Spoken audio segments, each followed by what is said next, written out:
എഴുത്തുകാരനും ചിന്തകനും സന്യാസിയുമായ മുനി നാരായണ പ്രസാദ് അന്തരിച്ചു. ഹൃദയ സംബന്ധമായ അസുഖത്തെ തുടർന്ന് തിരുവനന്തപുരത്തെ സ്വകാര്യ ആശുപത്രിയിലായിരുന്നു അന്ത്യം. നാരായണ ഗുരു ഫൗണ്ടേഷൻ സ്ഥാപക നേതാവാണ്. കമലേഷ് തെക്കേക്കാട് വിവരങ്ങളുമായി ചേരുന്നുണ്ട്. കമലേഷ്, എപ്പോഴായിരുന്നു മരണം സംഭവിച്ചത്? എന്തൊക്കെയാണ് കൂട്ടിച്ചേർക്കാൻ കഴിയുന്ന മറ്റ് വിവരങ്ങൾ കൂടി?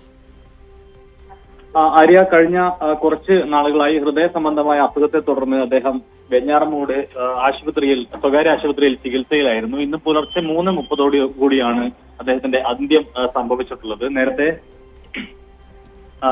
ആര്യ സൂചിപ്പിച്ചതുപോലെ തന്നെ അധ്യാപകൻ, എഴുത്തുകാരൻ, ചിന്തകൻ, സന്യാസി തുടങ്ങിയ വിവിധ മേഖലകളിൽ അദ്ദേഹം വ്യക്തിമുദ്ര പതിപ്പിച്ചിട്ടുള്ള അല്ലെങ്കിൽ ആ നിലയിലൊക്കെ പ്രവർത്തിച്ചു വന്നിരുന്ന ഒരു പ്രധാനപ്പെട്ട സന്യാസി വര്യൻ കൂടിയാണ് അദ്ദേഹം എന്നതാണ് ഏറ്റവും പ്രധാനപ്പെട്ട കാര്യം. ഈ കഴിഞ്ഞ 25-ാം തീയതിയാണ് ഈ വെഞ്ഞാറമൂട് ഗോകുലം ആശുപത്രിയിൽ അദ്ദേഹത്തെ പ്രവേശിപ്പിക്കുന്നത്. വാർദ്ധക്യ സഹജമായ നിരവധി അസുഖങ്ങൾ ഉണ്ടായിരുന്നു. അതോടൊപ്പം തന്നെ ഹൃദയ സംബന്ധമായ ചില പ്രശ്നങ്ങളും ഉണ്ടായിരുന്നു. അതിന്റെ ഭാഗമായി തന്നെയാണ് മരണം സംഭവിച്ചിട്ടുള്ളത് എന്നതാണ്.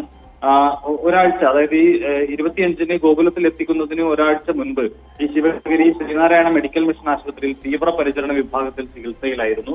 അത്തരത്തിൽ ആരോഗ്യസ്ഥിതിയിൽ വലിയ പ്രശ്നങ്ങൾ ഉണ്ടായതിനെ തുടർന്നാണ് പിന്നീട് വെഞ്ഞാറമൂട് ആശുപത്രിയിൽ ഉൾപ്പെടെ ഗോകുലം മെഡിക്കൽ കോളേജ് ആശുപത്രിയിൽ ഉൾപ്പെടെ കൊണ്ടുപോകുന്നത്. ഇന്ന് പുലർച്ചെ 3:55 മരണം സംഭവിച്ചിട്ടുള്ളത്. നേരത്തെ 2024-ൽ രാജ്യം പത്മശ്രീ ഉൾപ്പെടെ നൽകി ഗുരു മുനി നാരായണ പ്രസാദിനെ ആദരിച്ചിരുന്നു എന്നുള്ളതാണ് ഏറ്റവും പ്രധാനപ്പെട്ട കാര്യം. ഏതായാലും ഇന്നിപ്പോൾ മറ്റ് നടപടികൾ പൂർത്തിയാക്കുന്നതിന് ശേഷം ഉച്ചയ്ക്ക് ശേഷം വർക്കല SN കോളേജിൽ പൊതുദർശനം ഉൾപ്പെടെയുള്ള കാര്യങ്ങൾ ക്രമീകരിച്ചിട്ടുണ്ട്. അതിനുശേഷമായിരിക്കും സംസ്കാര ചടങ്ങുകളെല്ലാം നടക്കുക.